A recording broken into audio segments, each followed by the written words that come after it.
नमस्कार दोस्तों, स्वागत है आपका friends at preparation YouTube channel पर। चलिए स्टार्ट करते हैं क्वेश्चन के साथ। Consider the following statement regarding goods and service tax.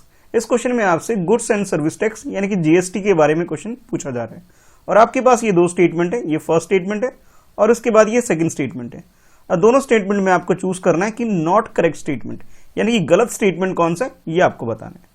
तो फर्स्ट स्टेटमेंट बोला जा रहा है article 246A of the constitution fully empower the parliament to make law with respect to goods and service tax.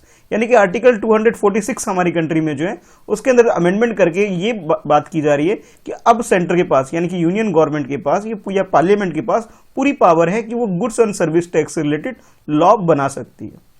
Second statement में आपसे बोला जा रहा है lottery and gambling are taxable under the goods and service tax act. यानी कि GST act जो अब लेटेस्ट आया हुआ है 2017 में जो आया हुआ है उसके अकॉर्डिंग बोला जा रहा है कि अब लॉटरी और गैम्बलिंग जो होता है इसे टैक्सेबल एक्टिविटी के अंदर लाया जा रहा है इन दोनों को।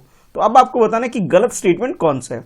ऑप्शन ए के अकॉर्डिंग फर्स्ट स्टेटमेंट गलत है, ऑप्शन बी के अकॉर्डिंग सेकंड स्टेटमेंट गलत है, ऑप्शन सी में आपसे बोला जा रहा है ये दोनों ही स्टेटमेंट गलत है और ऑप्शन डी में आपसे बोला जा रहा है neither one not two. It means गलत नहीं है तो करेक्ट स्टेटमेंट आपको बोला जा रहा है ये है। तो गलत स्टेटमेंट चूज करना है, क्वेश्चन को अटेम्प्ट कर लीजिए। अगर जीएसटी के बारे में डिटेल में बात करें तो 2017 में हमारी कंट्री में एक एक्ट आया था जीएसटी यानी गुड्स एंड सर्विस एक्ट और इसके आर्टिकल 246A के अंदर जीएसटी के अंदर ये पावर दी गई है कि सेंट्रल गवर्नमेंट अब इसके रिगार्डिंग में यानी कि गुड्स और सर्विस टैक्स के रिगार्डिंग में लॉ बना सकती है। यानी कि आप ये बोल सकते हो कि फर्स्ट स्टेटमेंट हमारा करेक्ट है। अगर सेकंड स्टेटमेंट की बात करें जिसमें ये बोला जा रहा था आपसे कि गैम्बलिंग और लॉटरी के बारे में जो बात की जा रही थी, अब ये दोनों ही एक्टिविटी हैं, इन दोनों ही एक्टिविटी को अब टैक्सेबल इनकम के अंदर डाली जा रही है। यानी कि आप ये कह सकते हो कि फर्स्ट और सेकंड दोनों स्टेटमेंट करेक्ट है, जबकि हमें चूज करना था नॉट करेक्ट, गलत स्टेटमेंट चूज करना था। तो आप ये कह सकते हो करेक्ट आंसर हमारा ऑप्शन डी हो जाएगा। With reference to cancer genomes atlas TCGA program consider the following statement. इस क्वेश्चन में आपसे कैंसर जीनोम एटलस के बारे में पूछा जा रहा है और इसके रिगार्डिंग में ये फर्स्ट स्टेटमेंट है और उसके बाद ये सेकंड स्टेटमेंट है। इन दोनों स्टेटमेंट को ध्यान में रखते हुए आपको बताना है कि करेक्ट स्टेटमेंट कौन सा है। स्टेटमेंट 1 में आपसे बोला जा रहा है it has initiated by the CSIR institute of genomes and integrative biology, जिसे शॉर्ट में बोल सकते हो IGIB। और सेकंड स्टेटमेंट में आपसे बताया जा रहा है the data generated will not be publicly available for the anyone.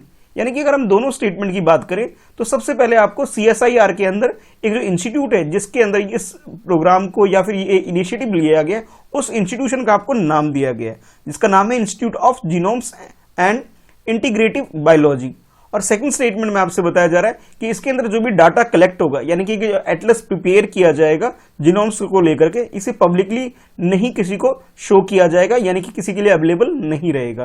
तो दो स्टेटमेंट आपके सामने, आपको चूज करना है कि करेक्ट आंसर क्या है। ऑप्शन ए के अकॉर्डिंग फर्स्ट स्टेटमेंट करेक्ट है, ऑप्शन बी के अकॉर्डिंग सेकंड स्टेटमेंट करेक्ट है, ऑप्शन सी में आपसे बोला जा रहा है बोथ फर्स्ट एंड सेकंड दोनों ही स्टेटमेंट करेक्ट है और ऑप्शन डी में आपसे बोला जा रहा है neither one not two. It means दोनों ही स्टेटमेंट गलत है। तो करेक्ट स्टेटमेंट आपके अकॉर्डिंग क्या है, क्वेश्चन को अटेम्प्ट कर लीजिए।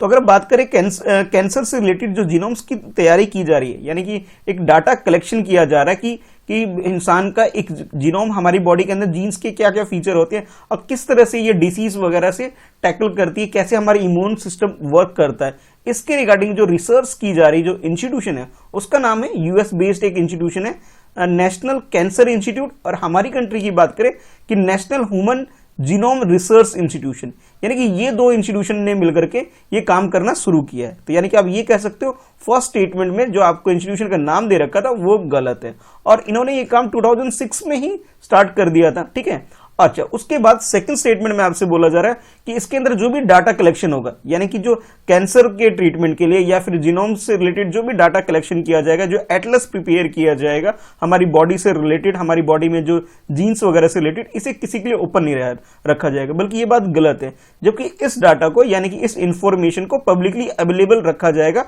ताकि इस फील्ड में रिसर्च की जा सके और भी कई तरह की जो प्रॉब्लम आती है मेडिसिन फील्ड में, मेडिकल फील्ड में, उसके लिए डायग्नोसिस तैयार किया जा सके, इसलिए ये पब्लिकली अवेलेबल रहेगा। दोनों स्टेटमेंट गलत है तो करेक्ट आंसर हमारा ऑप्शन डी हो जाता है। Consider the following statement. इस क्वेश्चन में आपसे मॉनेटरी पॉलिसी कमेटी के बारे में पूछा जा रहा है, उसी के रिगार्डिंग में ये फर्स्ट स्टेटमेंट है, उसके बाद ये सेकंड स्टेटमेंट है। आपको बताना है कि करेक्ट स्टेटमेंट कौन सा है। फर्स्ट स्टेटमेंट में बोला जा रहा है द मॉनेटरी पॉलिसी कमेटी, ये शॉर्ट में एमपीसी भी बोल देते हैं हम लोग, कि MPC of RBI an executive body, कि इसके बारे में, इसके नेचर के बारे में बोला जा रहा है, ये एग्जीक्यूटिव बॉडी है। और सेकंड स्टेटमेंट में आपसे बोला जा रहा है कि MPC is mandated to achieve inflation target 4% to 6% of the consumer price index, यानी कि सीपीआई को ध्यान में रखते हुए जिसका टारगेट जो होता है हमारी कंट्री में इन्फ्लेशन का, कि 4% से लेकर के 6% तक का जो इन्फ्लेशन का टारगेट है इसके बीच में बना रहे, ये इसका मैंडेट है, यानी कि इसको ये काम करना, इसे अचीव करना इसका मेन मकसद है, इसका मेन वर्क है। तो ये दो स्टेटमेंट आपको दे दिए गए, आपको बताना है करेक्ट स्टेटमेंट कौन सा है।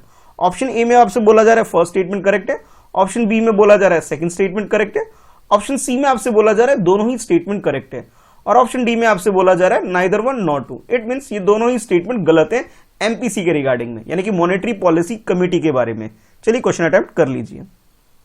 तो हमारी कंट्री में आरबीआई ये स्टेप लेती है, यानी कि आरबीआई एक्शन लेती है हमारी कंट्री में मॉनेटरी पॉलिसी को लेकर के, और उसी के पास ये टारगेट होता है कि हमारी कंट्री में जो इन्फ्लेशन का जो रेट होता है कि हमारी कंट्री में मेंटेन करके रखना 4 से 6% के बीच में, ये इसका मेन मकसद होता है, मेन टारगेट होता है। तो आप ये कह सकते हो सेकंड स्टेटमेंट जो आपको दे रखा है बिल्कुल करेक्ट है, यानी कि आरबीआई के पास जो गाइडलाइन होती है कि भी हमारा टारगेट मेंटेन करके रखना, ठीक है, यानी कि ये इसके रिगार्डिंग स्टेप लेती है, रेपो रेट वगैरह, इंटरेस्ट, बैंक रेट वगैरह को मेंटेन करके, ये बात बिल्कुल करेक्ट है।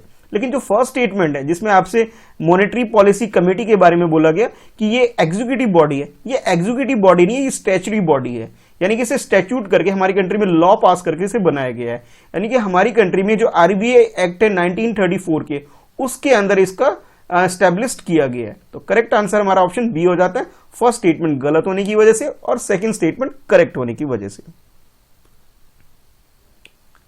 With reference to Great Barrier Reef consider the following statement. इस क्वेश्चन में आपसे ग्रेट बैरियर रीफ के बारे में पूछा जा रहा है, और उससे संबंधित यहां आपके पास ये दो स्टेटमेंट आपको दे दिए गए हैं। फर्स्ट स्टेटमेंट में बोला जा रहा है it is located on the south coast of Australia, यानी कि ऑस्ट्रेलिया का जो साउथ कोस्ट है वहां इसकी लोकेशन है ग्रेट बैरियर रीफ की। सेकंड स्टेटमेंट बोला जा रहा है it has been selected as the world heritage site, यानी कि इसे यूनेस्को के द्वारा कह सकते हो वर्ल्ड हेरिटेज साइट इसे डिक्लेयर कर दिया गया, ये आपसे बताया जा रहा है। ये दो स्टेटमेंट आपके सामने है, अब आपको बताना है कि करेक्ट स्टेटमेंट कौन सा है।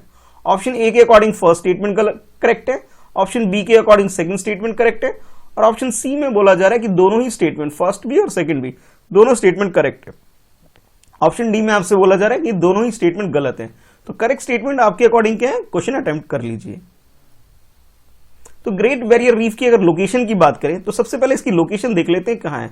तो क्वेश्चन में आपसे बोला गया कि भाई ये इसकी लोकेशन साउथ में, यानी कि ऑस्ट्रेलिया के इधर नीचे है, जो कि गलत है। इसकी लोकेशन इसका नॉर्थ ईस्ट वाला जो पार्ट है, यानी कि ऑस्ट्रेलिया का इस वाले एरिया की अगर हम बात करें, इस एरिया में जो ये ग्रेट बैरियर रीफ है, यानी कि जो लोकेशन आपको दे रखी थी क्वेश्चन के अंदर वो गलत दे रखा था, साउथ में नहीं, बल्कि आप ये कह सकते हो इसे ये नॉर्थ और नॉर्थ ईस्ट वाला जो पोर्शन है ऑस्ट्रेलिया का, इस एरिया में ये लोकेटेड है।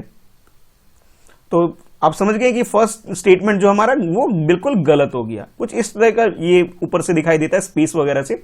अच्छा, बाकी अगर डिटेल में स्टडी करें, डिटेल में जाने इसके बारे में, तो ये है कि आईयूसीएन ने अभी रिसेंटली जो हाईलाइट किया हुआ एक इन्फॉर्मेशन प्रोवाइड किया है कि ऑस्ट्रेलिया का जो ग्रेट बैरियर रीफ है ये क्रिटिकल कंडीशन में पहुंच चुका है due to climate change. Climate change की वजह से और टेम्परेचर जो इंक्रीज हो रहा है उसकी वजह से यहाँ पे जो भी स्पीसीज हैं इस पर्टिकुलर एरिया में उन्हें काफी प्रॉब्लम हो रही है, और यहाँ पे ये माना जा रहा है कि वर्ल्ड की most expensive expected coral reef जो वगैरह इस एरिया में रहती है। मतलब ऐसा माना जाता है यहाँ 2900 से भी ज्यादा मतलब डिफरेंट टाइप के रीफ यहाँ पे अवेलेबल है, जो कि हमारे इकोसिस्टम को मेंटेन करने का काम करती है। तो लोकेशन आपको बता दिया मैंने, इसका लोकेशन नॉर्थ ईस्ट कोस्ट में ऑस्ट्रेलिया के। तो फर्स्ट स्टेटमेंट तो हमारा गलत हो गया। सेकंड स्टेटमेंट की बात करें, इसे 1981 में ग्रेट बैरियर रीफ को हम वर्ल्ड हेरिटेज साइट का दर्जा दिया गया है। तो सेकंड स्टेटमेंट बिल्कुल करेक्ट है। और इसमें जो ये पर्टिकुलर जो स्पीसीज वगैरह होते हैं जो ये फॉर्म करते हैं एक तरह से, ये स्पेस वगैरह से भी ये चीज बिल्कुल क्लियर दिखाई देता है, ठीक है, इतना बड़ा साइज में आप कह सकते हो है। तो करेक्ट आंसर जो हमारा हो गया ऑप्शन बी हो गया। Consider the following statement, again एक क्वेश्चन है आपके पास और यहाँ आपके पास ये दो स्टेटमेंट है, ये फर्स्ट स्टेटमेंट है, उसके बाद ये सेकंड स्टेटमेंट है और आपको चूज करना है ये करेक्ट स्टेटमेंट कौन सा है। और ये जो क्वेश्चन है अभी रिसेंटली जो एक तरह से कैसे एक ऐसी पर्सनैलिटी जो अभी काफी न्यूज में, उसके रिलेटेड ये क्वेश्चन आपके लिए पूछा जा रहा है। क्वेश्चन में कुछ इस तरह से, the global teacher prize is organize in the partnership with UNESCO, कि इंटरनेशनल लेवल पर एक अवार्ड दिया जाता है ग्लोबल टीचर प्राइज, और इसके बारे में बोला जा रहा है इस प्राइज को जो ऑर्गेनाइज करती है, प्रोवाइड करने का जो काम करती है, यूनेस्को मिलकर करती है किसी ऑर्गेनाइजेशन के साथ। अच्छा, दूसरा आपसे बोला जा रहा है the global education monitory report aim to monitor progress toward the target of sustainable development goal 8, यानी SDG 8 जो है इंटरनेशनल लेवल पे एक सस्टेनेबल डेवलपमेंट 8 गोल जो है उसको अचीव करने में ये काम करती है ग्लोबल एजुकेशन मॉनिटरिंग रिपोर्ट। ये आपसे सेकंड स्टेटमेंट बताया जा रहा है। तो ये दो स्टेटमेंट आपके सामने है और आपको बताना है कि करेक्ट स्टेटमेंट कौन सा है। ऑप्शन ए के अकॉर्डिंग फर्स्ट स्टेटमेंट करेक्ट है, ऑप्शन बी में बोला जा रहा है सेकंड स्टेटमेंट करेक्ट है, ऑप्शन सी में आपसे बोला जा रहा है दोनों ही स्टेटमेंट करेक्ट है, और ऑप्शन डी में आपसे बोला जा रहा है neither one not two, it means ये दोनों ही स्टेटमेंट गलत है। तो करेक्ट स्टेटमेंट आपके अकॉर्डिंग क्या है बताइए क्वेश्चन। तो अगर हम ग्लोबल टीचर अवार्ड की बात करें तो हमारी कंट्री में महाराष्ट्र से ये जो टीचर आपके सामने जिनका नाम है रंजीत दिसाले, इनको ये अवार्ड दिया गया है 2020 का बेस्ट टीचर का अवार्ड आप बोल सकते हैं ग्लोबल लेवल पे, यानी कि इंटरनेशनल लेवल पर ग्लोबल टीचर प्राइज इनको दिया गया है। इस प्राइज में एक्चुअली होता क्या है कि $1 मिलियन प्राइज मनी दी जाती है, और ये जो प्राइज मनी होती है एजुकेशन सेक्टर में जो टीचर कोई एक्सेप्शनल मतलब बहुत अच्छा काम करता है उसे ये अवार्ड प्रोवाइड किया जाता है। और इसे प्रोवाइड करने का जो काम करती है यूनेस्को के साथ वर्के फाउंडेशन है, ये दोनों मिलकर के इस काम को करती है और ये किसी को इंटरनेशनल लेवल पे ये अवार्ड प्रोवाइड की जाती है। तो आप ये कह सकते हो जो फर्स्ट स्टेटमेंट है हमारे पास, यानी कि यूनेस्को के साथ इसकी पार्टनरशिप है इस प्राइज को ऑर्गेनाइज करने में, ये बात बिल्कुल करेक्ट है। अगर हम सेकंड स्टेटमेंट की बात करें तो सेकंड स्टेटमेंट में आपसे बोला गया कि इसे सस्टेनेबल डेवलपमेंट गोल 8 को टारगेट करने के लिए, उस 8 को अचीव करने के लिए, उसे मॉनिटर करने के लिए global education monitory report monitor इसको करती है। जबकि ये टारगेट 8 को अचीव करने में नहीं बल्कि ये टारगेट 4 को अचीव करने के लिए, यानी कि आप ये कह सकते हो सस्टेनेबल डेवलपमेंट गोल 4 को अचीव करने के लिए ये रिपोर्ट काम आती है, जिसके अंदर ये बोला जाता है कि ensuring inclusive and quality education to promote life long learning opportunity for all, यानी सबके लिए एजुकेशन प्रोवाइड करना, सबके लिए एक्सेसिबल एजुकेशन हो, ये टारगेट रखा गया है सस्टेनेबल डेवलपमेंट गोल 4 के अंदर, ना कि 8 के अंदर। तो आप ये कह सकते हो करेक्ट आंसर हमारा ऑप्शन ए हो जाएगा, फर्स्ट स्टेटमेंट करेक्ट है। और एक फैक्ट और है जो इन्हें ये जो प्राइस दी गई है, यानी कि आप ये कह सकते हैं इन्हें जो 1 मिलियन जो प्राइस मनी इन्हें मिली है, इन्होंने 50% जो इसका जो अमाउंट है उन्हें जो सेकंड रनअप जो टीचर है इंटरनेशनल लेवल पे उनको इन्होंने दे दिया, ताकि वो अपनी कंट्री में एजुकेशन के लेवल को बूस्ट करें, ठीक ठाक करें, उनको सपोर्ट करने के लिए उन्होंने अपने 50% जो प्राइस मनी है उनके साथ शेयर कर दिया गया है। तो आप ये कह सकते हैं इस वजह से भी काफी पॉपुलर हो रहे हैं, और जिनका नाम है रंजीत सिंह दिसाले। ठीक है, which of the following condition are favourable for the formation of intensification of tropical storm. Tropical storm को फॉर्मेशन इसके बनने में कौन सी कंडीशन फेवरेबल है, इसके रिगार्डिंग में आपके पास ये कुछ रीजन या फिर कुछ स्टेटमेंट आपको दे रखे हैं। अब आपको ये बताना है कि इन सारे स्टेटमेंट में से, यानी कि फर्स्ट, सेकेंड, थर्ड और ये फोर्थ स्टेटमेंट, इन सारे स्टेटमेंट में से आपको करेक्ट स्टेटमेंट चूज करना है जो कि फेवरेबल है ट्रॉपिकल स्टॉर्म के बनने के लिए। तो फर्स्ट में आपसे बोला जा रहा है the presence of the Coriolis force, first statement में आपको बोला जा रहा है कि सेकंड में आपसे बोला जा रहा है a pre existence week low pressure area, और थर्ड में आपसे बोला जा रहा है कि small variant in the horizontal wind speed, और फोर्थ में आपसे बोला जा रहा है कि upper divergence above the sea level. यानी कि ये 4 डिफरेंट रीजन आपको स्टेटमेंट की फॉर्म में दे रखे हैं कि जिसकी वजह से स्टॉर्म यानी कि तूफान वगैरह आते हैं, और आपको बताना है कि करेक्ट स्टेटमेंट कौन सा है। तो ऑप्शन ए के अकॉर्डिंग बोला जा रहा है कि थर्ड एंड फोर्थ ये करेक्ट है। थर्ड का मतलब ये है कि हॉरिजॉन्टल विंड, यानी कि विंड जब इस तरह से चलती है इसे हॉरिजॉन्टल विंड बोला जाता है। तो इसकी स्पीड में अगर वेरिएंट हो, यानी कभी कम ज्यादा हो, तब जाकर के आप बोल सकते हो कि भी ये फेवरेबल कंडीशन है। और फोर्थ में आपसे बोला जा रहा है अपर डाइवर्जन ऑफ सी लेवल, जैसे मान लीजिए ग्राउंड है और ये सी लेवल है इसके ऊपर, ठीक है, यहाँ पे, तो इसका जो अपर एरिया ऊपर वाला ये इंपैक्ट डालती है स्टॉर्म को बनने के लिए। तो इसी तरह से बाकी रीजन भी आपके सामने, आपको बताना है कि करेक्ट आंसर क्या है। बी में आपसे बोला जा रहा है कि सेकंड एंड थर्ड करेक्ट है, सी में आपसे बोला जा रहा है first, second and fourth correct है, और ऑप्शन डी में आपसे बोला जा रहा है first, second, third and fourth, यानी कि चारों के चारों करेक्ट है, यानी कि फेवरेबल कंडीशन क्रिएट करते हैं ट्रॉपिकल स्टॉर्म के लिए। तो करेक्ट आंसर आपके अकॉर्डिंग क्या है, क्वेश्चन को अटेम्प्ट कर लीजिए। अगर आप देखेंगे कि जो भी सी वाला एरिया है, ठीक है, और उसके साथ जो एरिया अटैच होता है उधर सबसे ज्यादा स्टॉर्म वगैरह आता है। जैसे अपनी कंट्री की बात करें तो ये जो वे ऑफ बंगाल है या फिर अरेबियन सी वाला जो एरिया इधर इस तरफ है, तो इस एरिया में ट्रॉपिकल स्टॉर्म सबसे ज्यादा आते हैं। अगर इस क्वेश्चन के अकॉर्डिंग बात करें तो अभी क्या है कि श्रीलंका के अंदर एक साइक्लोन आया जिसे बुरनेवी बोला जा रहा है, उसकी वजह से ये क्वेश्चन आपके लिए इंपॉर्टेंट हो जाता है, और वहां काफी लैंडफॉल जैसी सिचुएशन क्रिएट हो गई है, ठीक है। और इसके लिए अगर हम फेवरेबल कंडीशन की बात करें जिसकी वजह से स्टॉर्म बनता है, तो उसके लिए जो टेम्परेचर होगा, हाइयर टेम्परेचर यानी 26 डिग्री सेल्सियस से ज्यादा टेम्परेचर इसके लिए फेवरेबल कंडीशन क्रिएट कर देता है। यानी कि आप ये कह सकते हो कि प्रेजेंस ऑफ कोरिकल फोर्स की वजह से ये सिचुएशन क्रिएट हो जाती है। और जैसे आपसे सेकंड स्टेटमेंट में आपसे बोला गया कि वीक लो प्रेशर एरिया में ये चीजें क्रिएट होती, ये बात भी बिल्कुल करेक्ट है, फर्स्ट भी करेक्ट है और सेकंड भी करेक्ट है। लेकिन अगर थर्ड स्टेटमेंट की बात करें जिसमें आपसे बोला गया कि भी हॉरिजेंटल स्टॉर्म होना चाहिए, यानी कि विंड जो फ्लो हो रहा है हॉरिजेंटल होना चाहिए, हॉरिजेंटल नहीं होना चाहिए बल्कि वर्टिकल, यानी कि कुछ इस तरह से अगर फ्लो होता है तब जाके ये फेवरेबल कंडीशन होती है। तो थर्ड स्टेटमेंट तो करेक्ट नहीं है। अच्छा, फोर्थ स्टेटमेंट की बात करें जिसमें आपसे बोला गया कि डाइवर्जेंस जब क्रिएट होता है सी लेवल में, सी लेवल यहाँ ये, और यहाँ जो डाइवर्जन क्रिएट होता है तब ये सिचुएशन क्रिएट कर देता है, ये बात भी बिल्कुल करेक्ट है। तो करेक्ट आंसर हमारा ऑप्शन सी हो गया, first, second and fourth statement correct होने की वजह से। With reference to national technical textile mission consider the following statement. इस क्वेश्चन में आपसे नेशनल टेक्निकल टेक्सटाइल मिशन के बारे में दो स्टेटमेंट दे रखे हैं, ये फर्स्ट स्टेटमेंट है और नीचे सेकंड स्टेटमेंट है। आपको चूज करना है कि करेक्ट स्टेटमेंट कौन सा है। ऑप्शन ए में आपसे बोला जा रहा है फर्स्ट स्टेटमेंट करेक्ट है, ऑप्शन बी में बोला जा रहा है सेकंड स्टेटमेंट करेक्ट है, और ऑप्शन सी में आपसे बोला जा रहा है कि दोनों ही स्टेटमेंट करेक्ट है, और ऑप्शन डी में आपसे बोला गया कि दोनों ही स्टेटमेंट गलत है। तो पहले फर्स्ट स्टेटमेंट को देख लेते हैं, इसमें आपसे क्या बोला जा रहा है। इसमें बोला जा रहा है the constitution of an export promotion council, जिसे ईपीसी आप बोल सकते हैं, for technical textile is one of the it's component, यानी कि हमारे कॉन्स्टिट्यूशन के अंदर ये एक एज ए कंपोनेंट के रूप में इसे लिखा गया है, मेंशन है export promotion council. Second statement में आपसे बोला जा रहा है it aims to increase the use of technical textile in the domestic market, यानी इसका जो मेन एम है यानी टारगेट आप कह सकते हो ये है कि हमारे डोमेस्टिक मार्केट में इसे इंक्रीज करना, इस टेक्निकल टेक्सटाइल को। तो ये दो स्टेटमेंट है, चलिए क्वेश्चन को अटेम्प्ट कर लीजिए अब। तो इस क्वेश्चन के अगर करेक्ट आंसर की बात करें, ये दोनों ही स्टेटमेंट बिल्कुल करेक्ट है, यानी कि आप ये कह सकते हो कि हमारी कंट्री में जो कॉन्स्टिट्यूशन है, कॉन्स्टिट्यूशन के अंदर ये चीजें मेंशन है, यानी कि एक्सपोर्ट प्रमोशन और काउंसिल के लिए हमारी कंट्री में ईपीसी के बारे में मेंशन है, और ये एक कह सकते हो हमारी कंट्री में एक मिशन भी है, नेशनल टेक्निकल टेक्सटाइल मिशन, जिसकी वजह से ये क्वेश्चन आपके लिए इंपॉर्टेंट हो जाता है।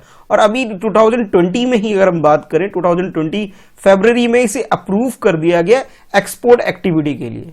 तो फर्स्ट स्टेटमेंट तो करेक्ट है और सेकंड स्टेटमेंट भी बिल्कुल करेक्ट है। करेक्ट होने की वजह यह है कि हमारी कंट्री ने एक एम रखा हुआ है, टारगेट रखा हुआ है, ताकि हम लोग भी एक्सपोर्ट कर सके, और वो टारगेट है हमारा 40 बिलियन US$, ठीक है, जो कि अभी कह सकते हैं हमारे यहाँ मार्केट है, और जिसे इंक्रीज करके 50 बिलियन US$ 2024 तक इसे कंप्लीट करना है, हमें ये टारगेट को अचीव करना है। तो आप ये कह सकते हो दोनों ही स्टेटमेंट बिल्कुल करेक्ट है। करेक्ट आंसर हमारा ऑप्शन सी हो जाएगा। With reference to minimum support price MSP scheme consider the following statement. इस क्वेश्चन में आपसे मिनिमम सपोर्ट प्राइस जो कि किसान वगैरह को दिया जाता है कि भाई अगर मान लीजिए उसने कोई क्रॉप वगैरह लगाया, उसे फायदा ना हो, मान लीजिए अगर वो 100 रुपीज अगर उसका कॉस्ट आता है, एक एग्जांपल बता रहा हूं मैं आपको, और उसे 80 रुपीज में उसे सेल कर रहा है, तो आपको क्लियर दिख रहा है यहाँ पे उसे नुकसान हो रहा है। तो इस नुकसान को, ये 20% का जो नुकसान एक तरह से आप कह सकते हो रहा है, उसको ठीक करने के लिए तो गवर्नमेंट उसे एक मिनिमम सपोर्ट प्राइस देती है कि भी अगर आप 100 रुपीज लगा रहे हो तो 120 में मैं इसे परचेज कर लूंगा, ठीक है। अगर मार्केट में इससे ज्यादा वैल्यू की मिल रही है, 130 की मिल रही है, तो आप वहां परचेज कर लीजिए, ठीक है, अगर वहां सेल कर सकते हैं आप, ठीक है, और नहीं तो फिर मैं परचेज कर लूंगा। इस तरह का एक तरह से गवर्नमेंट की तरफ से एक तरह से वादा के लिए प्रॉमिस की जाती है और सपोर्ट प्राइस प्रोवाइड की जाती है। और अभी जो किसान से रिलेटेड जो आंदोलन हो रहा है उसकी वजह से क्वेश्चन आपके लिए इंपॉर्टेंट है काफी ज्यादा। तो फर्स्ट स्टेटमेंट है आपके लिए the commission for agriculture cost and price जिसे शॉर्ट में CACP बोला जाता है, recommend MSP for the mandate crops and sugar crane. यानी कि ये जो इंस्टीट्यूशन है हमारी कंट्री में, एक कमीशन है, वो क्रॉप जितनी भी फसल होती है उनके लिए और शुगर केन यानी कि गन्ने के लिए एक मिनिमम सपोर्ट प्राइस जिसे MSP बोला जाता है प्रोवाइड करने के लिए एक रिकमेंडेशन देती है। और सेकंड स्टेटमेंट में आपसे बोला जा रहा है recommendation of CACP are not binding on the government. यानी कि अगर ये CACP अगर कोई रिकमेंडेशन देती है गवर्नमेंट को, गवर्नमेंट के लिए कोई मैंडेटरी नहीं है इसे फॉलो करना, वो कर भी सकती है नहीं भी कर सकती है, यानी उसके रिकमेंडेशन को डिनाई भी कर सकती है। ये डिपेंड करता है गवर्नमेंट के ऊपर। तो ये दो स्टेटमेंट है, करेक्ट स्टेटमेंट आपको चूज करना है। ऑप्शन ए में आपसे बोला जा रहा है फर्स्ट स्टेटमेंट करेक्ट है, ऑप्शन बी में आपसे बोला जा रहा है सेकंड स्टेटमेंट करेक्ट है, और ऑप्शन सी में आपसे बोला जा रहा है दोनों ही स्टेटमेंट बिल्कुल करेक्ट है, और ऑप्शन डी में आपसे बोला जा रहा है कि neither one no two, it means ये दोनों ही स्टेटमेंट गलत है। तो करेक्ट स्टेटमेंट आपके अकॉर्डिंग क्या है, क्वेश्चन को अटेम्प्ट कर लीजिए। तो इस क्वेश्चन के अगर करेक्ट आंसर की बात करें, इसका सिर्फ सेकंड स्टेटमेंट ही करेक्ट है, फर्स्ट स्टेटमेंट गलत है। गलत क्यों है अब वो जान लेते हैं। इसमें गलत होने की वजह ये है कि हमारी कंट्री में ओनली 22 ऐसी मैंडेट क्रॉप है जहां पे MSP प्रोवाइड की जाती है। और हमारी कंट्री में जो commission for agriculture cost and price जिसे शॉर्ट में CACP बोला जाता है, CACP जो रिकमेंडेशन देती है ओनली 22 क्रॉप के लिए देती है। सारे जितने क्रॉप का मतलब है कि हमारी कंट्री में वैसे तो बहुत सारी चीजों की खेती होती है, पर सब पे मिनिमम सपोर्ट प्राइस यानी कि MSP प्रोवाइड नहीं किया जाता है, ओनली कुछ चीजों में ही की जाती है। 22 ऐसे फसल है जिसमें ये प्रोवाइड की जाती है। तो फर्स्ट स्टेटमेंट गलत होने की वजह ये है। बाकी सेकंड स्टेटमेंट जिसमें आपसे बोला गया कि CACP के द्वारा जो भी रिकमेंडेशन देती है जरूरी नहीं है गवर्नमेंट उसे फॉलो करे, वो बाइंडिंग नेचर की नहीं होती, ये बात बिल्कुल करेक्ट है। यानी कि आप ये कह सकते हो ये जो कमीशन जो भी एडवाइस देती है वो एक तरह से एडवाइस नेचर का, एडवाइजरी बॉडी एक तरह से है, और ये सिर्फ एक सुझाव है, सजेशन है, फॉलो किया भी जा सकता है नहीं भी किया जा सकता है, ये गवर्नमेंट के ऊपर है। अब आपके लिए क्वेश्चन ये बन जाता है क्या MSP हमारे लिए एक सोल्यूशन है हमारे फार्मर के लिए, है यस या नो। तो आप कमेंट करके बताइए कि मेनली MSP प्रोवाइड करने से सारी प्रॉब्लम सॉल्व नहीं होती, बल्कि हमारी कंट्री में फार्मर के लिए एक इंफ्रास्ट्रक्चर प्रोवाइड करना ज्यादा जरूरी है कि भी खेतों के लिए जो भी सामान की जरूरत होती है वो अवेलेबल होने चाहिए, जो भी आजकल साइंटिफिक रिसर्च वगैरह होती है वो सारी जगह चीजें फार्मर तक इजीली अवेलेबल हो तो वो ज्यादा फायदेमंद होगी। रोड वगैरह अच्छी होनी चाहिए, मार्केट प्रॉपर मिले, और मेनली जो प्राइस है उनकी जो कॉस्ट लग रही है वो कॉस्ट रिकवर हो और उन्हें कुछ बेनिफिट हो, ताकि जो 2022 का जो टारगेट है हमारी कंट्री में फार्मर की इनकम इंक्रीज करने का, डबल करने का, तब जाके इंक्रीज की जाएगी। सिर्फ MSP प्रोवाइड कर देने से सॉल्व नहीं होगा, इसलिए ये चीजें आपके लिए ज्यादा इंपॉर्टेंट हो जाती है, और ये क्वेश्चन भी आपके लिए आज के टाइम पे ज्यादा इंपॉर्टेंट हो जाता है। बाकी आप लोग जानते हैं मिनिमम सपोर्ट प्राइस क्या होता है, एक तरह से मिनिमम प्राइस जो कि गवर्नमेंट के द्वारा प्रोवाइड किया जाता है फार्मर को कि भी अगर उसे लॉस से बचाने के लिए। तो करेक्ट आंसर हमारा ऑप्शन बी हो जाता है, ओनली सेकंड स्टेटमेंट करेक्ट है। With reference to municipal bond consider the following statement. इस क्वेश्चन में आपसे ये म्युनिसिपल बॉन्ड के बारे में पूछा जा रहा है, उसके रिगार्डिंग में ये फर्स्ट स्टेटमेंट है और ये सेकंड स्टेटमेंट है। दोनों स्टेटमेंट में से आपको करेक्ट स्टेटमेंट चूज करना है। According to first statement, municipal bond is a डेब्ट security issued by the central government for the municipalities. हमारी कंट्री में जितनी भी म्युनिसिपैलिटीज है यानी कि सिटी के अंदर जो नगर पालिका या म्युनिसिपैलिटी है उसके लिए एक डेब्ट सिक्योरिटी टाइप का एक बॉन्ड इशू किया जाता है गवर्नमेंट के द्वारा। और कौन सी गवर्नमेंट करती है? Central government. ये आपसे फर्स्ट स्टेटमेंट में बोला जा रहा है। सेकंड स्टेटमेंट बोला जा रहा है कि Lucknow become the first city to raise municipal bond in country India. हमारी कंट्री के अंदर अगर बात करें, इंडिया के अंदर बात करें, तो लखनऊ ऐसी सिटी बन गई है जिसने सबसे पहले म्युनिसिपल बॉन्ड जारी किया है, इशू किया है। तो ये दो स्टेटमेंट आपके सामने है। अब आपको बताना है कि करेक्ट स्टेटमेंट कौन सा है। ऑप्शन ए के अकॉर्डिंग फर्स्ट स्टेटमेंट करेक्ट है, ऑप्शन बी के अकॉर्डिंग सेकंड स्टेटमेंट है करेक्ट है, और ऑप्शन सी के अकॉर्डिंग थर्ड स्टेटमेंट करेक्ट है, और ऑप्शन डी में आपसे बोला जा रहा है कि करेक्ट आंसर हमारा ऑप्शन डी है। ठीक है, चलिए क्वेश्चन को अटेम्प्ट कर लीजिए। अब इस क्वेश्चन को अगर थोड़ा ध्यान से देखिए तो फर्स्ट स्टेटमेंट में आपसे बोला गया कि भी ये सेंट्रल गवर्नमेंट इशू करती है। सेकंड स्टेटमेंट में आपसे बोला जा रहा है एक तरह से कि लखनऊ ऐसी सिटी बन गई है जो इस तरह की बॉन्ड को इशू करने वाली सिटी बन गई है। तो एक चीज तो ये होगी, ये दोनों ही स्टेटमेंट एक दूसरे को कंट्राडिक्ट कर रही है। फर्स्ट में जैसे आपको हिंट मिल गया कि सेंट्रल गवर्नमेंट, सेकंड में आपको हिंट मिल गया कि भी ये स्टेट गवर्नमेंट या फिर सिटी की तरफ से ये इशू की जाती है। तो यानी कि आप ये कह सकते हो कि भी सी ऑप्शन तो कभी भी पॉसिबल नहीं है आपका आंसर। ठीक है, ये चीज क्लियर हो गया होगा। सी तो दोनों करेक्ट तो हो ही नहीं सकते। ठीक है, चलिए एक हिंट है आपके लिए। चलिए आप क्वेश्चन को अटेम्प्ट अच्छे से कर लीजिए। तो इस क्वेश्चन की अगर करेक्ट आंसर की बात करें तो यहाँ दोनों ही स्टेटमेंट, फर्स्ट स्टेटमेंट भी और सेकंड स्टेटमेंट भी बिल्कुल ही गलत हैं। गलत क्यों है कि जैसे मैंने आपको बताया था कि भी दोनों स्टेटमेंट एक दूसरे को कंट्राडिक्ट कर रही है। ठीक है, तो ये जो काम करती है ये स्टेट गवर्नमेंट इशू करने का काम करती है, सेंट्रल गवर्नमेंट इशू नहीं करती है म्युनिसिपल बॉन्ड। ठीक है, तो आप ये कह सकते हो फर्स्ट स्टेटमेंट जो हमारे पास था वो बिल्कुल गलत है। अभी क्या हुआ है कि यूपी गवर्नमेंट के द्वारा बोल सकते हो या फिर आप यूं कह सकते हो कि लखनऊ म्युनिसिपल कॉर्पोरेशन जो है उन्होंने बॉम्बे स्टॉक एक्सचेंज के अंदर अपने आप को लिस्ट करवाया विद 200 करोड़ रुपीस वैल्यू के साथ। ठीक है, जिसकी वजह से ये क्वेश्चन आपके लिए इंपॉर्टेंट हो जाता है।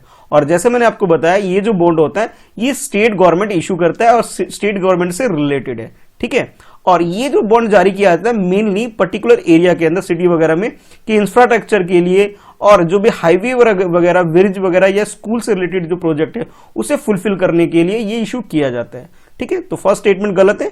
बाकी सेकंड स्टेटमेंट की बात करें तो लखनऊ ऐसी कोई पहली सिटी नहीं है हमारी कंट्री में जो ये काम करने वाली है, बल्कि लखनऊ की बात करें तो ये 9th सिटी हमारी कंट्री में बन गई है जो इस तरह की एक्टिविटी कर रही है फंड को रेस करने के लिए। इससे पहले अगर बात करें कि बिटवीन 1997 टू 2010 इस बीच में काफी सिटी इस तरह के प्रोजेक्ट को लेके आई थी अपने लिए, और जिसमें से बेंगलुरु, अहमदाबाद और नासिक जैसी सिटी है जो इस तरह के एक्सपेरिमेंट पहले ही कर चुकी है और 1400 करोड़ से ज्यादा भी फंड रेस कर चुकी है। तो दोनों ही स्टेटमेंट गलत है। तो करेक्ट स्टेटमेंट आपके हिसाब से जो हो गया अब यहाँ पे वो डी हो गया, यानी कि दोनों ही स्टेटमेंट करेक्ट है, तो करेक्ट आंसर हमारा डी हो जाता है। With reference to Malayan giant squirrel consider the following statement. अब आपसे यहाँ पे एक स्क्वेरल यानी कि गिलहरी के बारे में क्वेश्चन पूछा जा रहा है और उसके रिगार्डिंग में ये 3 स्टेटमेंट है। According to first statement it is found mostly in evergreen and semi evergreen forest, यानी कि इसके लोकेशन के बारे में आपसे बताया जा रहा है कि इस तरह का जो स्पीसीज है वो पाया जाता है ऐसे एरिया में, ऐसे इन्वायरमेंट में जहां एवरग्रीन या फिर सेमी ग्रीन फॉरेस्ट होगा उस एरिया में पाया जाएगा। और सेकंड स्टेटमेंट में आपसे बोला जा रहा है it is endemic to the Malay in peninsula. Malay peninsula जो है उस एरिया में ये एंडेमिक कैटेगरी के अंदर आते हैं, यानी कि उस एरिया में ये पाया जाता है, सिर्फ ये आपसे बोला जा रहा है। और थर्ड स्टेटमेंट में आपसे बोला जा रहा है कि it is listed as a critical endanger category in IUCN red list. IUCN की जो रेड लिस्ट होती है उसके अंदर बोला जा रहा है जो क्रिटिकल एंडेंजर कैटेगरी के अंदर इसे डाला गया है। ठीक है, तो ये 3 स्टेटमेंट आपके सामने, आपको बताना है कि करेक्ट स्टेटमेंट कौन सा है। ऑप्शन ए के अकॉर्डिंग फर्स्ट स्टेटमेंट करेक्ट है, ऑप्शन बी के according second and third statement correct है, और ऑप्शन सी में आपसे बोला जा रहा है first and third statement correct है, और ऑप्शन डी में आपसे बोला जा रहा है कि तीनों ही स्टेटमेंट बिल्कुल करेक्ट है। तो करेक्ट स्टेटमेंट आपके अकॉर्डिंग क्या है, क्वेश्चन को अटेम्प्ट कर लीजिए। तो इस क्वेश्चन के अगर करेक्ट आंसर की बात करें सिर्फ फर्स्ट स्टेटमेंट जो है वो करेक्ट है, बाकी जो स्टेटमेंट आपके लिए वो गलत है। यानी कि आप ये कह सकते हो कि सेकंड स्टेटमेंट जहां इसके बारे में आपसे बोला गया कि भी लोकेशन की बात में बोला गया कि ये मलाय पेनिसुएला में ये पाया जाता है उससे बिलोंग करता है, नहीं, ये बल्कि और भी ऐसी एरिया है जहां से ये बिलोंग करता है। यानी कि ग्लोबली बहुत सारी जगह पे साउथ चाइना के जो साउथ वाला एरिया उधर पाया जाता है, Thailand, Laos, Vietnam, Burma, Sumatra, Java, ये सारे। अगर हम अपनी कंट्री की बात करें तो हमारी कंट्री में जो नॉर्थ ईस्ट में जितने फॉरेस्ट वगैरह है उधर पाया जाता है, वेस्ट बंगाल, सिक्किम, असम, अरुणाचल प्रदेश, मेघालय, यानी कि काफी ऐसे एरिया है जहां पे ये स्पीसीज पाई जाती है। तो आप ये कह सकते हो सेकंड स्टेटमेंट बिल्कुल करेक्ट नहीं है, यानी कि गलत है। और फर्स्ट स्टेटमेंट की बात करें जिसमें आपसे बोला गया कि ये सेमी एवरग्रीन या फिर एवरग्रीन जो फॉरेस्ट है वहां पाया जाता है, हाँ, ये बात बिल्कुल करेक्ट है। बाकी थर्ड स्टेटमेंट में आपसे इसके कंजर्वेशन के बारे में बताया गया कि इसे क्रिटिकल डेंजर कैटेगरी के अंदर डाला गया, ये बात गलत है। बल्कि अगर इस स्पीसीज की बात करें तो आईयूसीएन की जो रेड लिस्ट है उसके अंदर इसे नियर थ्रेटन की कैटेगरी के अंदर डाला गया है। ठीक है, तो आप ये कह सकते हो कि फर्स्ट स्टेटमेंट करेक्ट है और सेकेंड एंड थर्ड स्टेटमेंट हमारे पास गलत है। तो करेक्ट आंसर हमारा ऑप्शन ए हो जाता है, ओनली फर्स्ट स्टेटमेंट करेक्ट है। Consider the following statement. इस क्वेश्चन में आपके पास ये 2 स्टेटमेंट हैं और आपसे पूछा जा रहा है इन दोनों स्टेटमेंट में से करेक्ट स्टेटमेंट कौन सा है, इसे चूज करना है। According to first statement India's diaspora population is the largest in the world. पूरी दुनिया में हमारा जो डायस्पोरा है सबसे ज्यादा है। इसका मतलब ये है कि डायस्पोरा की मीनिंग होता है कि किसी भी कंट्री के पीपल जब दूसरे कंट्री में जाके सेटल हो जाते हैं, सपोज हमारी कंट्री यानी कि इंडिया से कोई पर्सन यूएसए जाके सेटल हो जाता है, ठीक है, तो ये जो यूएसए के अंदर हमारी कंट्री के जो लोग रह रहे हैं, यानी कि जिसे हम अपनी कंट्री में एनआरआई भी बोल देते हैं, उसे डायस्पोरा बोला जाता है। तो बोला जा रहा है कि हमारा जो डायस्पोरा है सबसे ज्यादा है पूरी दुनिया में। सेकंड स्टेटमेंट में बोला जा रहा है the voting right for the non residence people, यानी जिसे एनआरआई हम शॉर्ट में बोल देते हैं, वर इंट्रोड्यूस इन 1950। 1950 में ही इनके लिए यानी कि एनआरआईज के लिए वोटिंग राइट प्रोवाइड कर दिया गया था। तो ये दो स्टेटमेंट है। चलिए क्वेश्चन को अटेम्प्ट कर लीजिए। ऑप्शन ए में आपसे बोला जा रहा है फर्स्ट स्टेटमेंट करेक्ट है, ऑप्शन बी में बोला जा रहा है सेकंड स्टेटमेंट करेक्ट है, ऑप्शन सी में बोला जा रहा है दोनों स्टेटमेंट करेक्ट है, और ऑप्शन डी में आपसे बोला जा रहा है दोनों ही स्टेटमेंट गलत है। तो क्वेश्चन का करेक्ट आंसर क्या है? तो इस क्वेश्चन की अगर करेक्ट आंसर की बात करें तो इसमें जो फर्स्ट स्टेटमेंट आपके पास है वो करेक्ट है। यानी कि इसका मतलब ये है कि हमारी कंट्री का जो डायस्पोरा है पूरी दुनिया में सबसे ज्यादा है, ठीक है, जो कि 16 मिलियन पीपल लोग हैं हमारी कंट्री से जो दूसरी कंट्री में जाके रहते हैं। जैसे कि आप ये वर्ल्ड मैप में भी देख सकते हैं कि हमारा जो है सर्कल यानी जो रेड कलर में आपको दिख रहा है 16.6, ये सबसे ज्यादा पूरी दुनिया में है। और बाकी और दूसरी कंट्रीज को अगर आप देखेंगे तो हमसे ज्यादा कहीं पे भी नहीं है। बाकी अगर सेकंड नंबर की बात करें, अगर इस नंबर के अकॉर्डिंग आप चेक करें तो मैक्सिको सेकंड नंबर पे आता है, ठीक है। बाकी और भी दूसरी कंट्री आप देख सकते हैं कि भी रशिया, फिर बाद में बांग्लादेश और वगैरह वगैरह कंट्री आती है। तो फर्स्ट स्टेटमेंट तो करेक्ट है। बाकी अगर सेकंड स्टेटमेंट की बात करें यानी कि वोटिंग राइट ऑफ एनआरआई की बात करें तो इसे प्रोवाइड किया गया था 2011 के अंदर, ठीक है। तो यानी कि आप ये कह सकते हो first statement correct, second statement गलत है। तो करेक्ट आंसर हमारा ऑप्शन ए हो जाएगा। कंसीडर द फॉलोइंग स्टेटमेंट, इस क्वेश्चन में भी आपके पास ये दो स्टेटमेंट हैं और आपसे पूछा जा रहा है कि करेक्ट स्टेटमेंट कौन सा है, उसे चूज कर लीजिए। Statement 1, Hayabusa 2 is the lunar mission of Japan aerospace exploration agency, जिसे हम शॉर्ट में जाक्सा भी बोल देते हैं। यानी कि जापान की जो स्पेस एजेंसी है उसका ये प्रोग्राम है हायाबुसा 2 और ये एक तरह का लूनर मिशन है। स्टेटमेंट 2 में आपसे बोला जा रहा है Trojan are the asteroid that share an orbit with the satellite of a larger planet. यानी कि आपसे ये बोला जा रहा है कि एक एस्ट्रॉइड है जिसका नाम है ट्रोजन, उसके बारे में बोला जा रहा है कि ये अपना ऑर्बिट किसी के साथ शेयर करता है और किसके साथ करता है, वो लार्जेस्ट सैटेलाइट जो होता है उनके साथ। ऑर्बिट का मतलब होता है जिसमें वो चक्कर काटता है। जैसे हम अपनी बात करें कि हम जो हमारी जो प्लैनेट है सन, जो अर्थ है वो सन के चारों तरफ चक्कर काटता है, तो जो इसका पाथ है इसको ऑर्बिट बोला जाता है। दो स्टेटमेंट आपके सामने, अब आपको बताना है करेक्ट स्टेटमेंट कौन सा है।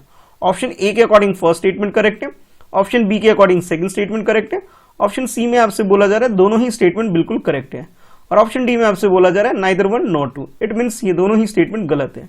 तो करेक्ट स्टेटमेंट क्या है, चलिए क्वेश्चन को अटेम्प्ट कर लीजिए। अगर हम बात करें ये जाक्सा यानी कि जापान एरोस्पेस एक्सप्लोरेशन एजेंसी की बात करें तो इनके द्वारा जो मिशन भेजा गया था ये अनमैन्ड मिशन था, ना कि लूनर मिशन था, ठीक है। मिशन इन्हीं का था पर ये अनमैन्ड मिशन था, ठीक है। तो आप ये कह सकते हो फर्स्ट स्टेटमेंट गलत हो गया। गलत होने की वजह सिंपली ये है कि ये अनमैन्ड मिशन है। और सेकंड स्टेटमेंट की बात करें जिसमें आपसे ट्रोजन के बारे में बोला जा रहा है कि ट्रोजन के बारे में एक एस्ट्रॉइड है जो कि अपना ऑर्बिट शेयर करता है किसी सैटेलाइट के साथ। ये सैटेलाइट के साथ शेयर नहीं करता किसी, बल्कि ये प्लानिट के साथ, जो इससे जो बड़ा प्लानिट है उसके साथ शेयर करता है। और खास बात ये है कि भाई ये जो ऑर्बिट है जब ये शेयर करता है तो इसमें कोई प्रॉब्लम नहीं होती है कि भाई ये टक्कर आ गई आपस में। इनकी सिचुएशन ही इस तरह, इसमें ग्रेविटेशनल फोर्स ही इस टाइप का है कि भाई इसमें मतलब एक साथ दो प्लानिट टक्कर नहीं खाते हैं। तो आप ये बोल सकते हो दोनों ही स्टेटमेंट आपको गलत दे रखा था। तो करेक्ट आंसर हमारा ऑप्शन डी हो गया। With reference to Vitthal temple consider the following statement, इस क्वेश्चन में आपसे वितल टेम्पल के बारे में पूछा जा रहा है और आपके पास ये कुछ स्टेटमेंट है आपके पास। फर्स्ट स्टेटमेंट में बोला जा रहा है it was built in the 15th century by the ruler of Vijayanagar empire. Vijayanagar empire के जो राजा वगैरह थे उन्होंने इसे बिल्ड किया था 15th सेंचुरी में। सेकंड स्टेटमेंट में बोला जा रहा है it is a Dravidian style of temple, यानी कि इस टेम्पल को जो बिल्ड किया गया द्रविडियन स्टाइल से इसे बनाया गया है। और थर्ड में आपसे बोला जा रहा है the temple is dedicated to the lord Shiva, कि भगवान शिव को यह मंदिर समर्पित है। आप ये कह सकते हैं थर्ड स्टेटमेंट के अकॉर्डिंग। तो तीन स्टेटमेंट आपके पास हो गए, तीनों स्टेटमेंट में से आपको करेक्ट स्टेटमेंट कौन सा है ये चूज करना है, ठीक है। क्वेश्चन को अटेम्प्ट कर लीजिए। तो इस क्वेश्चन की अगर करेक्ट आंसर की बात करें यानी कि विटल टेम्पल की बात करें तो इसके बारे में जो आपसे बोला जा रहा है कि ये 15th सेंचुरी में इसे डेवलप किया गया था, ये बात बिल्कुल करेक्ट है। और किसके द्वारा डेवलप किया गया था, विजयनगर एम्पायर, यानी उस टाइम पे जो राजा हुआ करते थे विजयनगर के, उन्होंने डेवलप कराया, ये बात भी बिल्कुल करेक्ट है। यानी कि देवा आर्य जो इनके सेकंड, जो इनके कह सकते हो एक तरह से राजा किंग हुआ करते थे, उन्होंने इसे डेवलप किया, इसने बिल्ड करवाया है। तो फर्स्ट स्टेटमेंट बिल्कुल करेक्ट है।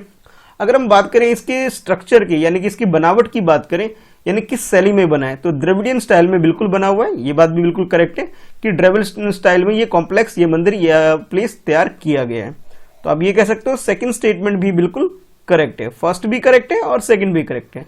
बट अगर हम थर्ड स्टेटमेंट की बात करें जिसमें आपसे बोला गया कि ये जो मंदिर है ये डेडिकेटेड है लॉर्ड शिवा को, नहीं, ये मंदिर जो डेडिकेटेड है लॉर्ड विट्ठल को टेम्पल, ये एक तरह से डेडिकेटेड है और इस वजह से इस टेम्पल का नाम भी क्या है, विट्ठला टेम्पल। ठीक है, तो आप ये कह सकते हो विट्ठला जो लॉर्ड है उनको ये डेडिकेटेड ये टेम्पल है।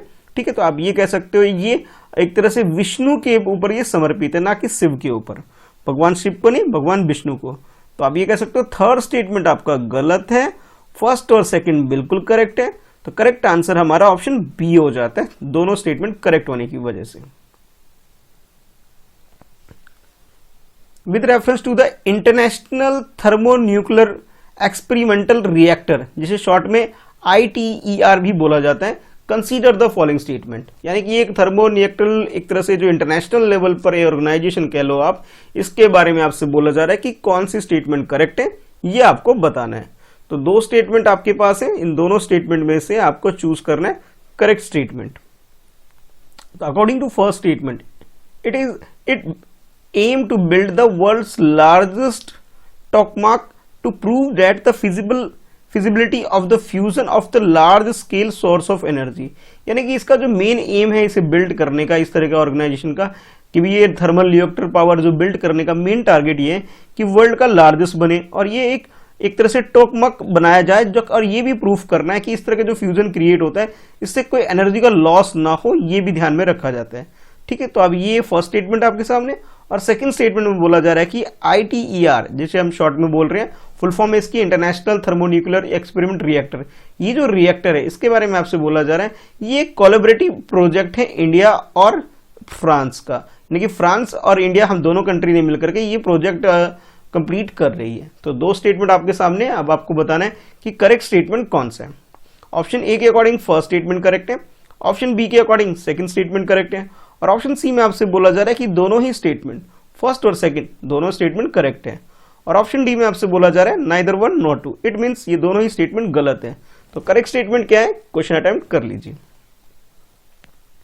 तो इस क्वेश्चन के करेक्ट आंसर की बात करें, यानी कि इंटरनेशनल थर्मोन्यूक्लियर एक्सपेरिमेंट रिएक्टर की बात करें, इसका जो एम आपको बताया गया कि बिल्ड करना है वर्ल्ड का लार्जेस्ट टोकामाक, ये बात बिल्कुल करेक्ट है, और इस चीज को ध्यान में रखते हुए 35 नेशन जो वर्ल्ड वाइड इसके लिए काम कर रही है। यानी कि आप ये कह सकते हो वर्ल्ड की जो स्पेस एक तरह से आपके रिसर्च वगैरह जो एजेंसी वगैरह होती है उस कंट्री के अंदर साइंस की फील्ड में जो काम करती है, इस तरह से उन सब लोग एक साथ कोलैबोरेटिव एफर्ट है 35 नेशन का जो इस तरह का रिएक्टर डेवलप कर रही है। अब बात ये आती है कि जो सेकंड स्टेटमेंट है इसमें आपसे बोला गया कि हमारी कंट्री यानी कि इंडिया और इंडिया के अलावा फ्रांस के बारे में आपसे बोला गया कि ये इन दोनों का प्रोजेक्ट है। ये इंडिया फ्रांस का प्रोजेक्ट नहीं है, बल्कि ये 35 नेशन एक साथ कंबाइंड होकर के इस प्रोजेक्ट को स्टार्ट कर चुकी है, और इसे जो स्टार्ट किया गया था 1985 में से स्टार्ट किया गया था। तो आप ये कह सकते हो कि भी सेकंड स्टेटमेंट गलत है, फर्स्ट स्टेटमेंट बिल्कुल करेक्ट है। तो अब इस तरह से हमारा जो करेक्ट आंसर हो जाएगा वो ऑप्शन ए हो जाएगा।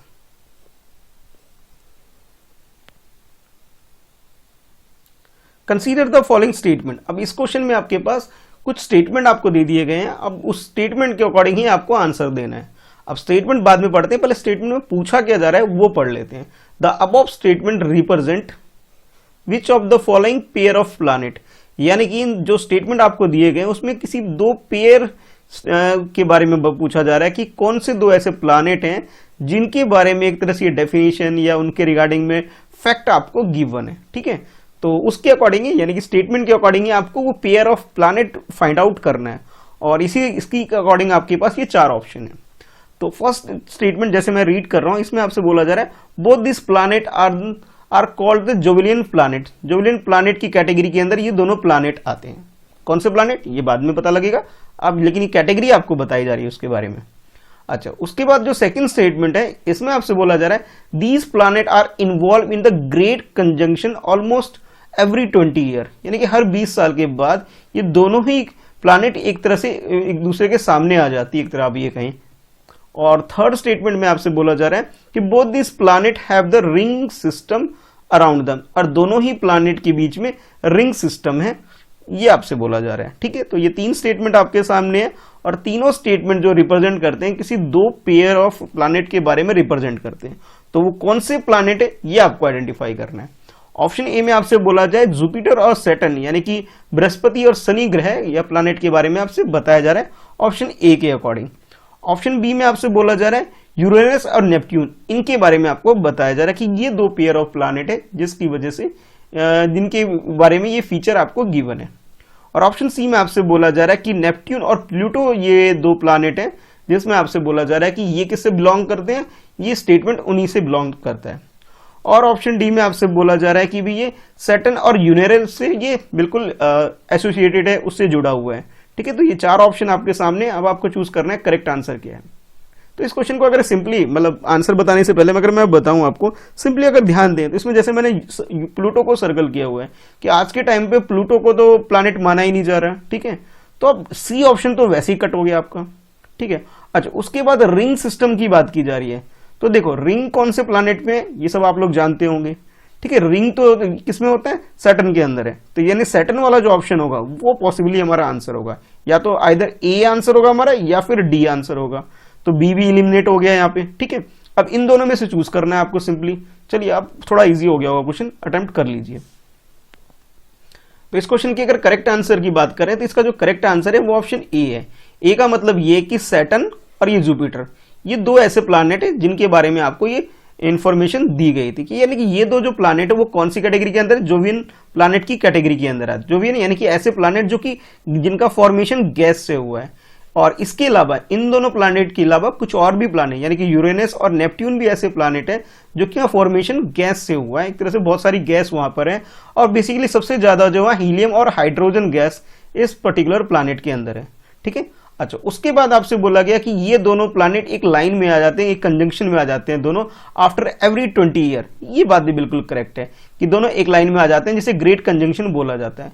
बिल्कुल करेक्ट है। और इसके अलावा जो थर्ड स्टेटमेंट आपको दिया गया कि इन प्लैनेट के पास मोर स्पेक्ट्रल रिंग है इनके पास। तो आप लोग जानते हैं कि भी रिंग सैटर्न के पास रिंग है, इसके अलावा जो जुपिटर है उसके पास भी है, पर जो जुपिटर वाला जो रिंग होता है वो हमारे लिए विजुअल नहीं होता, और लेकिन सैटर्न वाला जो है ये इजिली विजुअल होता है। इसलिए हमारे दिमाग में ये एक कॉन्सेप्ट है कि भी सैटर्न के पास ही सिर्फ रिंग है, सैटर्न के अलावा जुपिटर के पास भी रिंग है बट वो विजुअल नहीं होता। और ये जो डिस्कवरी हुई थी 1979 में ये डिस्कवरी हुई थी, जुपिटर फेंट रिंग सिस्टम जिसे नाम दिया जाता है, जो कि वॉगर मिशन के तहत इसे डिस्कवर किया गया था। यानी कि आप ये बोल सकते हो तीनों ही स्टेटमेंट किससे बिलोंग करते हैं, जुपिटर से और सैटर्न से बिलोंग करते हैं। तो करेक्ट आंसर हमारा ऑप्शन ए हो जाता है। Which of the following statement are correct with reference to lunar mission. Lunar mission को ध्यान में रखते हुए आपके सामने ये तीन स्टेटमेंट है, आपको बताना है कि इन तीनों स्टेटमेंट में से करेक्ट स्टेटमेंट कौन सा है। फर्स्ट स्टेटमेंट में आपसे बोला जा रहा है कि Beresheet 2 project of Israel is aimed at landing a man craft on the moon in 2024। 2024 में मून पर एक मैन मिशन आप बोल सकते हैं इजराइल का, जिसका नाम रखा गया है बेरशीट प्रोजेक्ट 2।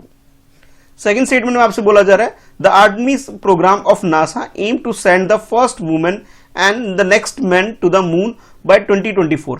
यानी कि 2024 में नासा के द्वारा एक स्पेस मिशन भेजा जा रहा है मून के लिए, जिसमें फर्स्ट वुमेन को मून पर उतारा जाएगा और इसके बाद नेक्स्ट मैन को भी भेजा जाएगा। यानी कि आप ये कह सकते हो, जैसा आप लोग जानते हो कि इससे पहले नासा का पहला एक प्रोजेक्ट था जिसमें उन्होंने नीम आर्मस्ट्रॉन्ग को भेजा था मून पर, उसी तरह नेक्स्ट पर्सन को भेजने वाले हैं।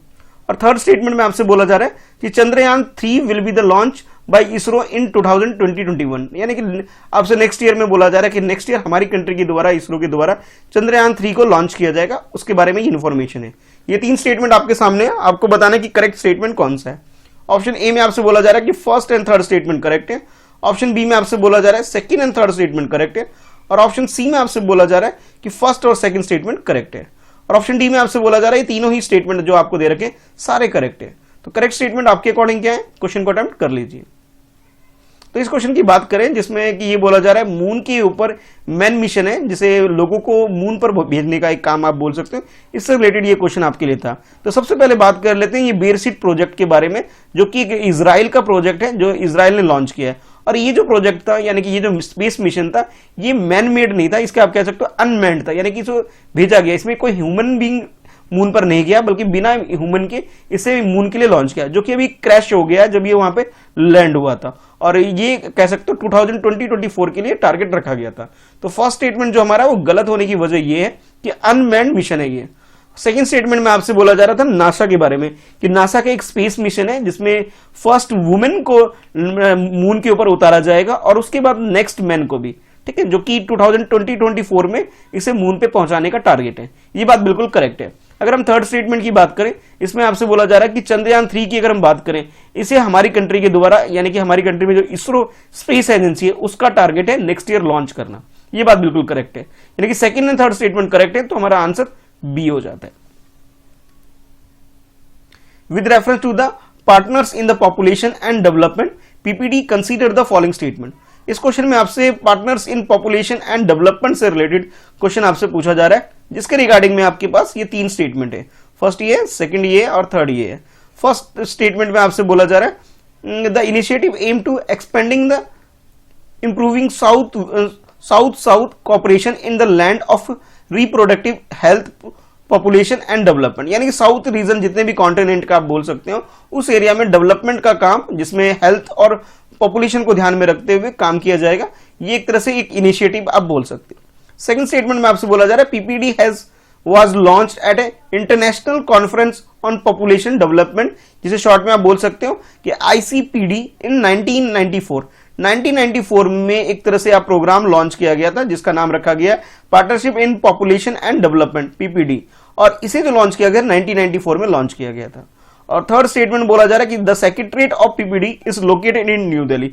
हमारी कंट्री में न्यू दिल्ली में, यानी कैपिटल के अंदर इसका सेक्रेटरीट लोकेटेड है। इसकी लोकेशन के बारे में आपको जानकारी दी जा रही है। तो ये 3 स्टेटमेंट आपके सामने है, आपको चूज करना है कि करेक्ट स्टेटमेंट कौन सा है। ऑप्शन ए में आपसे बोला जा रहा है first and second statement correct है, ऑप्शन बी में आपसे बोला जा रहा है second and third statement correct है, और ऑप्शन सी में आपसे बोला जा रहा है ओनली थर्ड स्टेटमेंट करेक्ट है। और ऑप्शन डी की बात करें तो आपसे जो तीनों ही स्टेटमेंट आपको करेक्ट बताया जा रहे हैं। तो आपके अकॉर्डिंग करेक्ट स्टेटमेंट कौन सा है, क्वेश्चन को अटेम्प्ट कर लीजिए।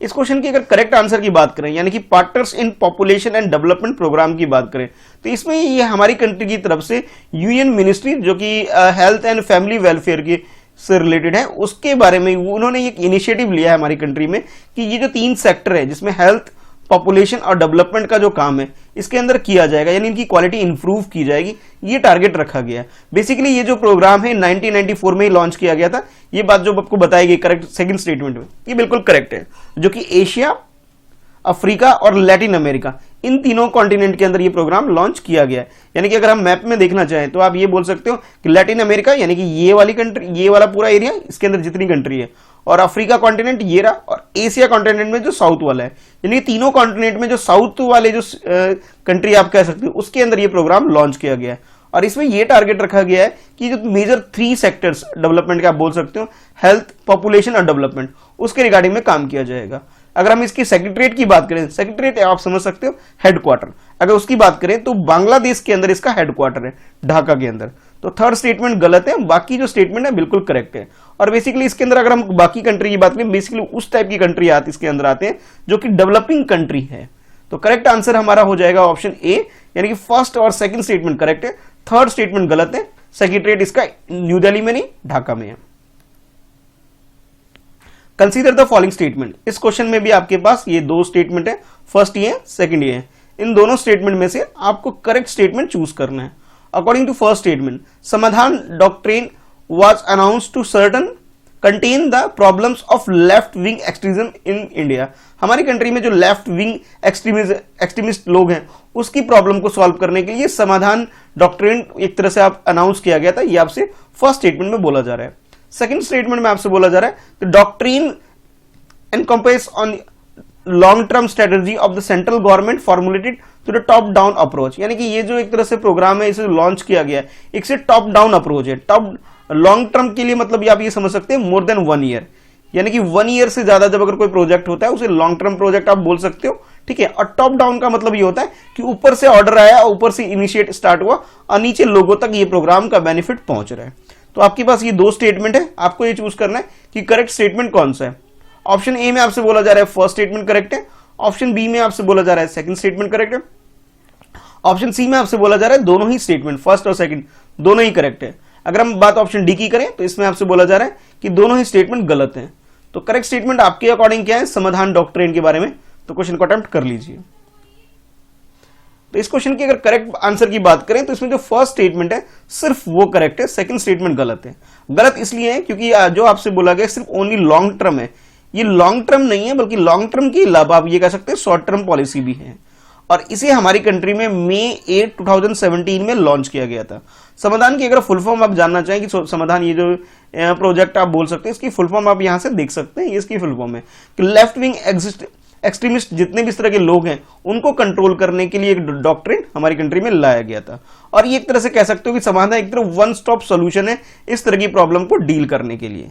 तो आप ये कह सकते हो करेक्ट आंसर जो हमारा हो जाएगा ऑप्शन ए हो जाएगा, ड्यू टू फर्स्ट स्टेटमेंट जो हमारा करेक्ट होने की वजह से। ठीक, चलिए देखते हैं नेक्स्ट क्वेश्चन।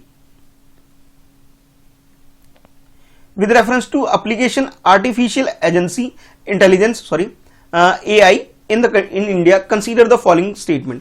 हमारी कंट्री में आर्टिफिशियल इंटेलिजेंस के रिगार्डिंग में ये क्वेश्चन आपसे पूछा जा रहा है, जिसे हम शॉर्ट में AI बोल देते हैं, और उसके लिए आपके पास ये फर्स्ट स्टेटमेंट है और नीचे ये सेकंड स्टेटमेंट है। इन दोनों स्टेटमेंट में से आपको चूज करना है कि करेक्ट स्टेटमेंट कौन सा है। According to first statement, Nightingale 19 robot in Kerala uses AI to predict cyclone. AI का मतलब है आर्टिफिशियल इंटेलिजेंस। और सेकंड स्टेटमेंट में आपसे बोला जा रहा है कि फेवरी eye screening system uses AI to monitor the high fever in Maharashtra. यानी कि दो आपके पास एग्जाम्पल आपको दे दिए गए। फर्स्ट एग्जाम्पल आपको केरला का दिया गया है, और इसमें आपसे बोला जा रहा है कि केरला में एक AI यानी कि आर्टिफिशियल इंटेलिजेंस यूज किया जाता है, जिसका नाम नाइट एंगल 19 रोबोट रखा गया है, और ये यूज करता है साइक्लोन को प्रिडिक्ट करने में। सेकंड स्टेटमेंट में आपसे कि फेवरी आई स्क्रीनिंग सिस्टम के बारे में बताया जा रहा है, जो भी एक AI टेक्नोलॉजी बेस्ड एक सिस्टम है, और इसमें यह मॉनिटर किया जाता है किसी को हाई फीवर है या किसी की बॉडी में हाई टेम्परेचर है उसको चेक करने के लिए, यानी बुखार वगैरह आप कह सकते हो, उसको चेक करने के लिए एक तरह का सिस्टम है। अच्छा, ये दोनों स्टेटमेंट आपको दे दिए गए। अब आपको बताना है करेक्ट स्टेटमेंट कौन सा है।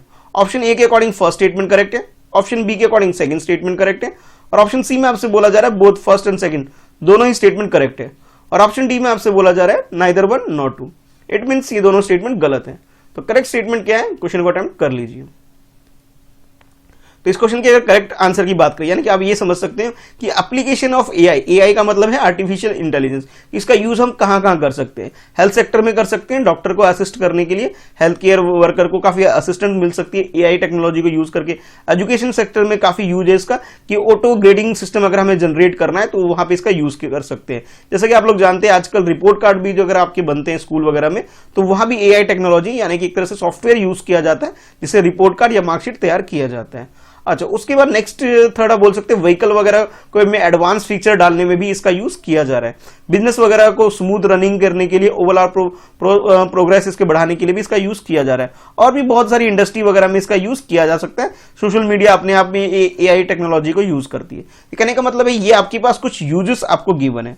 अब अगर हम क्वेश्चन की बात करें, जिसमें हम बात कर सकते हैं सबसे पहले कि नाइट एंगल 19 रोबोट की बात करें, जिसके बारे में आपसे बोला जा रहा है कि ये केरला बेस्ड एक रोबोट है जिसका यूज किया जाता है साइक्लोन को प्रिडिक्ट करने के लिए।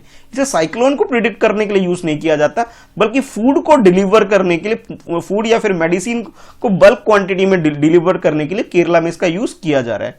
तो आप ये कह सकते हो कि फर्स्ट स्टेटमेंट में जो आपको AI टेक्नोलॉजी से जो एग्जाम्पल दे रखे थे, एग्जाम्पल करेक्ट दे रखा था, पर इसका जो मेन पर्पस है यानी कि जो सर्विस प्रोवाइड करता है, ये आपको गलत दे रखा था। तो आप कह सकते हो फर्स्ट स्टेटमेंट हमारा गलत हो गया। और सेकंड स्टेटमेंट की बात करें, जो कि महाराष्ट्र बेस्ड एक एग्जांपल था आपके पास कि फेवरी आई, और ये भी एक AI बेस्ड थर्मल स्क्रीनिंग है, जिसमें रियल टाइम में ये चेक किया जाता है कि टेम्परेचर किसी की बॉडी में कितना है, किसी को बुखार वगैरह है, इस चीज को चेक करने के लिए। आप लोग जानते हैं कोविड-19 की प्रॉब्लम की वजह से सोशल डिस्टेंसिंग को मेंटेन करने के लिए जब चेकअप करना हो तो ये AI टेक्नोलॉजी का यूज किया जा रहा है। और इसे जो लॉन्च किया गया है छत्रपति शिवाजी टर्मिनस जो कि मुंबई के अंदर है, वहां यूज किया जा रहा है इसे। और इसके अलावा लोकमान्य तिलक टर्मिनस जो है मुंबई के अंदर, इन दोनों स्टेशन में इसका इस्तेमाल किया जा रहा है। तो सेकंड स्टेटमेंट करेक्ट होने की वजह से हमारा करेक्ट आंसर बी हो जाता है। Which among the following organization publishes the climate change performance index. अब आपको ये बताना है ये जो इंडेक्स है इसे कौन पब्लिश करती है, उस ऑर्गेनाइजेशन का आपको नाम बताना है। तो आपके पास ये चार ऑर्गेनाइजेशन के नाम गिवन है। फर्स्ट ऑप्शन में आपसे दे रखा है कि जर्मन वॉच ये रिपोर्ट पब्लिश करने का काम करती है।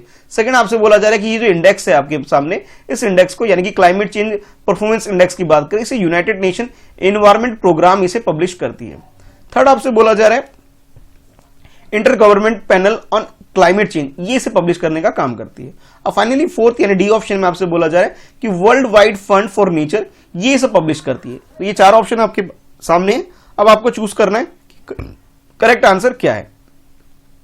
तो अगर हम बात करें कि क्लाइमेट चेंज परफॉर्मेंस इंडेक्स की बात करें, यानी कि जिसे हम शॉर्ट में CCPI भी बोल देते हैं, इसमें पूरे वर्ल्ड ओवर कि क्लाइमेट का क्या परफॉर्मेंस है, लोगों को किस तरह से कंट्री पार्टिसिपेट कर रही है और किस तरह से उन्होंने प्रिकॉशन के लिए यानी कि क्लाइमेट को प्रोटेक्ट करने के लिए काम कर रही है, उसके रिगार्डिंग में ये एक परफॉर्मेंस यानी कि इंडेक्स देती है, एक रैंकिंग प्रोवाइड करती है। और इसे एक तरह से कह सकते हैं, इसको जो पब्लिश करने का काम करती है वो जर्मन वॉच करती है, यानी कि आप ये कह सकते हो फर्स्ट स्टेटमेंट हमारा बिल्कुल करेक्ट है। अगर हम अपनी कंट्री की रैंकिंग की बात करें तो हमारी कंट्री की रैंकिंग इसमें थर्ड प्लेस पे है और हमारा जो स्कोर है वो 63.98 है आउट ऑफ 100 आप ये बोल सकते हो।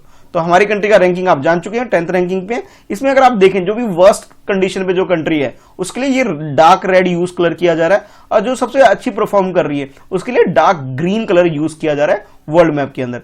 तो हमारा ग्रीन कैटेगरी के अंदर आता है, यानी कि इस कैटेगरी में आप बोल सकते हो। ये सेकंड इसमें आ रहा है, यानी कि हम अच्छी सिचुएशन में है, यानी कि हम लोग कार्बन इमिशन जैसी जो प्रॉब्लम है उसको ठीक करने में काफी काम कर रहे हैं। अब बेसिकली ये जो रिपोर्ट पब्लिश की गई है इसके अंदर 57 कंट्रीज को इन्वॉल्व किया गया है। इसके अलावा यूरोपियन यूनियन के अंदर जितनी भी कंट्री आती है उन्हें भी इनके अंदर इन्वॉल्व किया गया है। तो आप ये बोल सकते हो करेक्ट आंसर हमारा ऑप्शन ए हो जाता है। Consider the following statement. इस क्वेश्चन में आपके पास ये दो स्टेटमेंट हैं, आपको बताना है इन दोनों स्टेटमेंट में से नॉट करेक्ट स्टेटमेंट यानी कि रॉन्ग स्टेटमेंट कौन सा है, ये आपको चूज करना है। Morocco share the land boundary with western Sahara and Algeria and Libya. Morocco के बारे में आपसे क्वेश्चन पूछा जा रहा है और इसमें आपसे बोला जा रहा है कि ये तीन कंट्री ऐसी है जिसके साथ ये लैंड बाउंड्री शेयर करती है। सेकंड स्टेटमेंट बोला जा रहा है कि Morocco is the only African country with coastal expose to both Atlantic ocean and Mediterranean sea. Mediterranean sea और इसके अलावा अटलांटिक ओशन दोनों तरफ ये ओपन ऐसी एकमात्र कंट्री है जो कि अफ्रीका कॉन्टिनेंट के अंदर ये कंट्री आती है। तो ये दो स्टेटमेंट आपके सामने, आपको गलत स्टेटमेंट चूज करना है। ऑप्शन ए के अकॉर्डिंग फर्स्ट स्टेटमेंट गलत है, ऑप्शन बी के अकॉर्डिंग सेकंड स्टेटमेंट गलत है और ऑप्शन सी में आपसे बोला जा रहा है दोनों ही स्टेटमेंट फर्स्ट एंड सेकंड दोनों ही गलत है और ऑप्शन डी में आपसे बोला जा रहा है neither one not two. It means ये दोनों ही स्टेटमेंट करेक्ट है। तो गलत स्टेटमेंट कौन सा है, क्वेश्चन को अटेम्प्ट कर लीजिए। तो अगर हम मोरक्को की बात करें, जो इसकी लोकेशन आप ये देख सकते हैं, बाकी डिटेल में आप देख सकते हैं वर्ल्ड मैप के अंदर, जहां इसकी लोकेशन कुछ इस जगह पर है, यानी कि आप ये कह सकते हो कि अफ्रीका कॉन्टिनेंट के अंदर ये कंट्री है और इसकी लोकेशन कुछ इस जगह पे। ये जो एरिया आपको दिख रहा है ये मेडिटेरियन सी है और इस एरिया की बात करें ये अटलांटिक ओशन है। तो इसके साथ यानी कि दोनों के साथ ये बॉर्डर शेयर करने वाली एकमात्र अफ्रीकन कंट्री है, ये बात बिल्कुल करेक्ट है। लेकिन जो आपसे इसकी लोकेशन के साथ लैंड शेयर करने वाली जो बात बोली गई थी फर्स्ट स्टेटमेंट के अंदर, उसके अंदर थोड़ी सी मिस्टेक है। मिस्टेक ये है कि ये लीबिया के साथ अपना बॉर्डर शेयर नहीं करता, ये अल्जीरिया के साथ और इसके अलावा वेस्टर्न सहारा के साथ ही मोरक्को अपना बॉर्डर शेयर करता है। तो आप ये कह सकते हो कि फर्स्ट स्टेटमेंट हमारा बिल्कुल करेक्ट है, रॉन्ग है और सेकंड स्टेटमेंट करेक्ट है। लेकिन इस क्वेश्चन में हमें गलत स्टेटमेंट चूज करने के लिए बोला गया था, तो आप ये कह सकते हो फर्स्ट स्टेटमेंट गलत होने की वजह से हमारा आंसर ए हो जाएगा। ध्यान रखना है आपको कि ये लीबिया के साथ बॉर्डर शेयर नहीं करता है। With reference to HelpAge India consider the following statement. HelpAge India ये कॉन्सेप्ट क्या है, इसके बारे में आपसे क्वेश्चन पूछा जा रहा है और इसके रिगार्डिंग में आपके पास ये दो स्टेटमेंट है, ये फर्स्ट स्टेटमेंट है और इसके नीचे ये सेकंड स्टेटमेंट है। आपको बताना है इन दोनों स्टेटमेंट में से करेक्ट स्टेटमेंट कौन सा है। It become the first institute from India to receive United Nation population award for 2020। इस साल का यानी कि 2020 का यूएन का एक अवार्ड होता है जिसे हम यूनाइटेड नेशन पॉपुलेशन अवार्ड बोलते हैं, इस इंस्टीट्यूशन को मिला है और इंडिया की तरफ से किसी भी इंस्टीट्यूशन को मिलने वाला ये पहला अवार्ड आप बोल सकते हैं।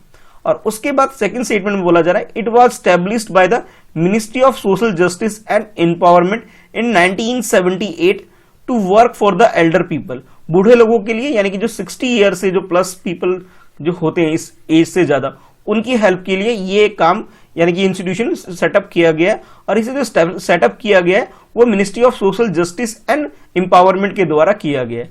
तो ये दो स्टेटमेंट आपके सामने, आपको बताना है इन दोनों स्टेटमेंट में से करेक्ट स्टेटमेंट कौन सा है। ऑप्शन ए के अकॉर्डिंग फर्स्ट स्टेटमेंट करेक्ट है, ऑप्शन बी के अकॉर्डिंग सेकंड स्टेटमेंट करेक्ट है और ऑप्शन सी में आपसे बोला जा रहा है बोथ फर्स्ट एंड सेकंड दोनों ही स्टेटमेंट करेक्ट है और ऑप्शन डी में आपसे बोला जा रहा है दोनों ही स्टेटमेंट गलत है। तो करेक्ट स्टेटमेंट कौन सा है, आपको ये ऑप्शन चूज करना है। तो अगर हेल्प एज इंडिया की बात करें तो हमारी कंट्री के अंदर 60 ईयर से प्लस यानी कि सीनियर सिटीजन जो लोग होते हैं उनकी हेल्प के लिए एक इंस्टीट्यूट सेटअप किया है जिसका नाम रखा गया है हेल्प एज इंडिया, और इसे इस साल का यानी कि 2020 का यूनाइटेड नेशन का पॉपुलेशन अवार्ड दिया गया है। और इस तरह से ये अवार्ड रिसीव करने वाली हमारी कंट्री की ये फर्स्ट इंस्टीट्यूट है जिसे ये अवार्ड दिया जा रहा है। तो आप ये कह सकते हो फर्स्ट स्टेटमेंट करेक्ट होने की वजह से हमारा आंसर ए हो जाते हैं। अब बाकी आप सोच रहे हो कि सेकंड स्टेटमेंट में गलती क्या है, तो सेकंड स्टेटमेंट में गलती ये है कि इसे मिनिस्ट्री ऑफ सोशल जस्टिस और इंपावरमेंट ने इसे स्टैब्लिश नहीं किया है, बल्कि इसे जो स्टैब्लिश किया है यानी कि रजिस्टर्ड जो हमारी कंट्री में किया गया 1978 में ही किया गया, बट इसे सोसाइटी एंड रजिस्ट्रेशन एक्ट 1860 के तहत उसके तर्ज पे इसे सेटअप हमारी कंट्री में किया गया है। तो थोड़ा आधा कुछ स्टेटमेंट में कुछ करेक्ट है, कुछ मिस्टेक है। 78 में ही सेटअप किया गया, बल्कि मिनिस्ट्री ऑफ सोशल जस्टिस के द्वारा इसे सेटअप नहीं किया गया। और इस अवार्ड को रिसीव करने वाले बाकी और भी कुछ लोग हैं हमारी कंट्री में, जिसमें इंदिरा गांधी जिसको भी अवार्ड दिया गया, जो कि हमारी कंट्री में फॉर्मर प्राइम मिनिस्टर थी, उनको भी दिया गया है। इसके अलावा जो बिजनेसमैन है JRD टाटा, उन्हें भी अवार्ड मिल चुका है। यानी कि एज ए पर्सन तो हमारी कंट्री में ये 2 पीपल ऑलरेडी हैं जिनको ये अवार्ड मिल चुका है। और इंस्टीट्यूशन की बात करें तो first institution HelpAge India हो गई हमारी कंट्री की तरफ से, जिसे ये अवार्ड दिया गया है। With reference to world health organization WHO global health estimate 2019 consider the following statement. International level पे एक ऑर्गेनाइजेशन है जिसे हम WHO शॉर्ट में बोल देते हैं, एक्चुअली इसका फुल फॉर्म ये है वर्ल्ड हेल्थ ऑर्गेनाइजेशन।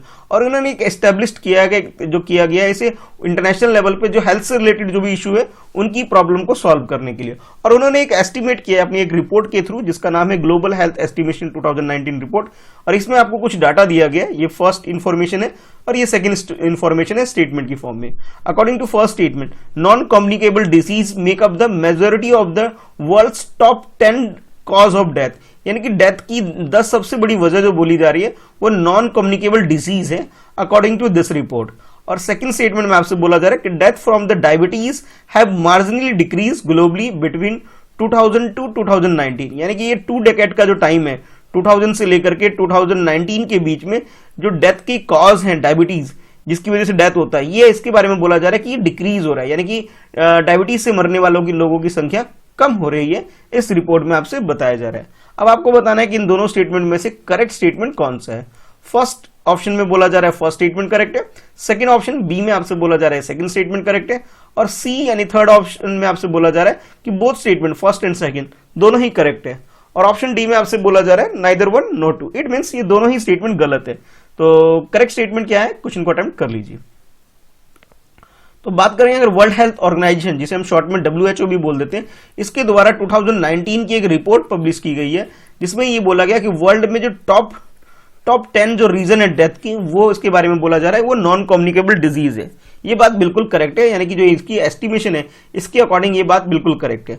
और वो जो डिसीज जिसकी बारे में हम बात की जा रही क्वेश्चन के अंदर, वो 10 डिसीज आप इस तरह से यहाँ पे स्क्रीन पर देख सकते हैं कि ये 10 मोस्ट ऐसी डिसीज है जिसकी वजह से लोगों की डेथ होती है इंटरनेशनल लेवल पर। ये बात बिल्कुल करेक्ट है। लेकिन अगर हम सेकंड स्टेटमेंट की बात करें जिसमें ये बोला गया कि डायबिटीज से डेथ होने वालों लोगों की संख्या डिक्रीज हो रही है इन 2 डेकेड के अंदर, यानी कि 2000 से लेकर के 2019 के बीच का जो टाइम पीरियड है, इस टाइम पीरियड में डायबिटीज की वजह से जो डेथ होने की जो वजह है वो कम हो रही है, ऐसा आपसे स्टेटमेंट 2 में बोला गया था, जबकि ये गलत है। बल्कि डायबिटीज भी एक मेजर रीजन बन गई है जिसकी वजह से डेथ हो रही है, अब ये बोल सकते हो। तो करेक्ट आंसर जो हो जाएगा हमारा ऑप्शन ए हो जाएगा। कंसीडर द फॉलोइंग स्टेटमेंट, इस क्वेश्चन में भी आपके पास ये 2 स्टेटमेंट है, आपको चूज करना है इन दोनों स्टेटमेंट में से कि करेक्ट स्टेटमेंट कौन सा है। फर्स्ट स्टेटमेंट बोला जा रहा है कि the human right council is a body with in the United nation system responsible for promotion and protection of human right. Human right के प्रोटेक्शन और प्रमोशन के लिए इंटरनेशनल लेवल पे जो ऑर्गेनाइजेशन है यूएनओ के अंदर एक काउंसिल है जिसे हम बोल सकते हैं ह्यूमन राइट काउंसिल, और ये इंटरनेशनल लेवल पे यानी ग्लोबल लेवल पर इसके ह्यूमन राइट के प्रमोशन और उसके प्रोटेक्शन का काम करती है।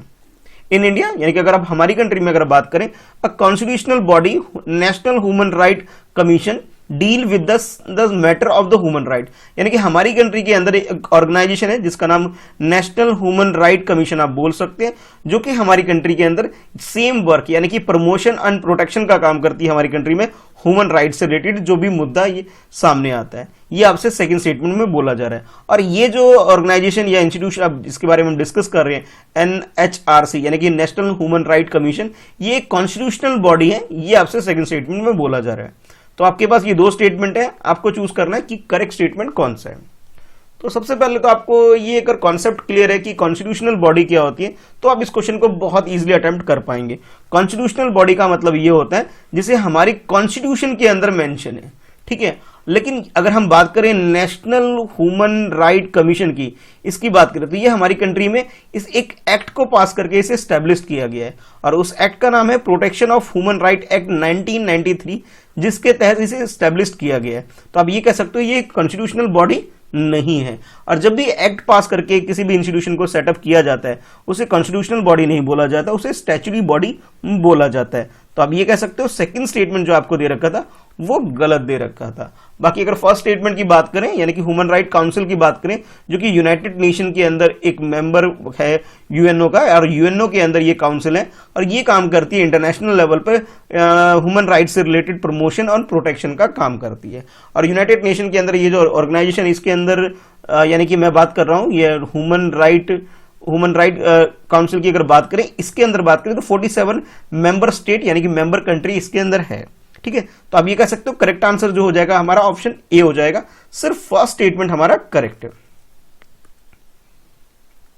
Which of the following countries are constitutes of member of ASEAN? ASEAN के बारे में क्वेश्चन पूछा जा रहा है, और एशियान से रिलेटेड आपके पास कुछ मेंबर कंट्री है।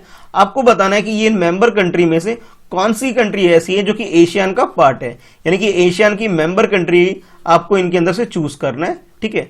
तो आपके पास जो मेंबर कंट्री है उनके नाम आप देख सकते हैं। फर्स्ट आपसे बोला गया सिंगापुर, सेकंड आपसे बोला गया ब्रुनेई, थर्ड आपसे बोला जा रहा है साउथ कोरिया, फोर्थ आपसे बोला जा रहा है फिलीपींस, और फिफ्थ आपसे बोला गया लाओस। यानी कि 5 ऐसी कंट्री आपको दे दी गई जिसके अंदर से आपको चूज करना है कि एशियान के जो 10 मेंबर कंट्री है उसमें से कौन सी करेक्ट है, ठीक है।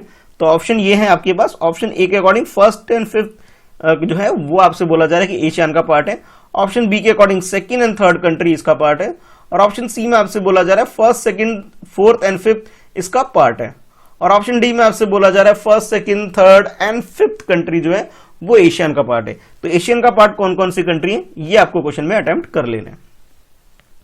अगर एशियन की बात करें तो आप ये देख सकते हैं 10 ऐसी कंट्री जो कि आपके स्क्रीन पे आप देख सकते हैं कि जो कि एशियन का पार्ट है। तो सबसे पहले आपको एशियन के बारे में पता होना चाहिए। एशियन का मतलब है association of south east Asia nation, और इसके अंदर जो ये 10 कंट्री है एक विजन रखा गया, एक मोटो रखा गया, और उस मोटो के तहत ये सारी कंट्री काम करती है। जिस तरह से यूरोपियन यूनियन के अंदर सारी कंट्री इन्वॉल्व होती है, उसी तरह से इन्होंने भी अपने लिए एक ग्रुप फॉर्म किया जिसका नाम इन्होंने एशियन रखा हुआ है। और इसके अंदर जो इनका मोटो है one vision one identity and one community को टारगेट रखते हुए इन्होंने ये अपना एक ग्रुप फॉर्म किया है, और इसके अंदर ये 10 कंट्री आती है जिसे आप देख सकते हो। अच्छा, अगर वर्ल्ड मैप में आप देखना चाहें इनकी लोकेशन, तो इसकी लोकेशन कुछ इस जगह पर है, ठीक है, यानी कि यहां पे इसकी लोकेशन आती है। लेकिन अगर आप क्वेश्चन को ध्यान से देखें, क्वेश्चन में आपके पास जो एक और कंट्री का नाम दे दिया गया था आपको, साउथ कोरिया। साउथ कोरिया की लोकेशन कुछ इस जगह पर है। तो आप ये कह सकते हो साउथ कोरिया तो भाई थोड़ा इसका पार्ट नहीं है, आप ये बोल सकते हो। तो साउथ ऑफ इसका पार्ट ना होने की वजह से जो हमारा जो करेक्ट आंसर हो जाएगा वो हो जाएगा सी। सी का मतलब ये हुआ कि जो थर्ड कंट्री है साउथ कोरिया, उसको अगर हम छोड़ दें तो बाकी जो कंट्री बन गई या बच गई, इंडोनेशिया, लाओस, फिलीपींस और ब्रुनेई, ये इसका पार्ट है, यानी कि ये इसके मेंबर कंट्री है। इसके अलावा बाकी और कंट्री के नाम भी आप देख सकते हैं, Malaysia, Thailand, Myanmar, Singapore, Vietnam, Cambodia, जो इसके पार्ट है, ठीक है। तो आप ये कह सकते हो करेक्ट आंसर हमारा ऑप्शन सी हो गया। बाकी एक और इन्फॉर्मेशन जो आपको पता होना चाहिए कि इस ऑर्गेनाइजेशन का जो सेक्रेटरीट, जिसे हम हेडक्वार्टर भी बोल देते हैं, वो इंडोनेशिया के अंदर जकार्ता में है, ठीक है। तो आप ये कह सकते हो करेक्ट आंसर हमारा ऑप्शन सी हो गया। आज आपके लिए क्वेश्चन ये है कि आपको ये बताना है कि यूनाइटेड नेशन का जो काउंसिल है, ह्यूमन राइट काउंसिल, हमारी कंट्री इसका मेंबर यानी इसका पार्ट कब बनी थी। यानी कि आप ये बोल सकते हो कि हमारी कंट्री में जो एक इंस्टीट्यूशन सेटअप किया गया कि नेशनल ह्यूमन राइट कमीशन, ठीक है, ये जो सेटअप किया गया ये इस ऑर्गेनाइजेशन की वजह से यानी कि ह्यूमन राइट काउंसिल की वजह से सेटअप किया गया। तो हमारी कंट्री इस ह्यूमन राइट काउंसिल का पार्ट कब बनी थी ये आपको बताना है, ठीक है। तो आज की इस वीडियो में इतना ही, मिलते हैं नेक्स्ट वीडियो में, ठीक है। जो क्वेश्चन पूछा है इसका आंसर जरूर दीजिएगा। वीडियो पसंद आती है तो इसे लाइक करना ना भूलें, और आपको लगता है ये वीडियो आपके लिए यूजफुल है तो इसे दूसरों के साथ शेयर जरूर करें। पहली बार वीडियो देख रहे हैं, चैनल सब्सक्राइब कर लीजिए और बेल आइकन प्रेस कर लीजिए ताकि आपको आने वाली वीडियो की नोटिफिकेशन रिसीव हो सके।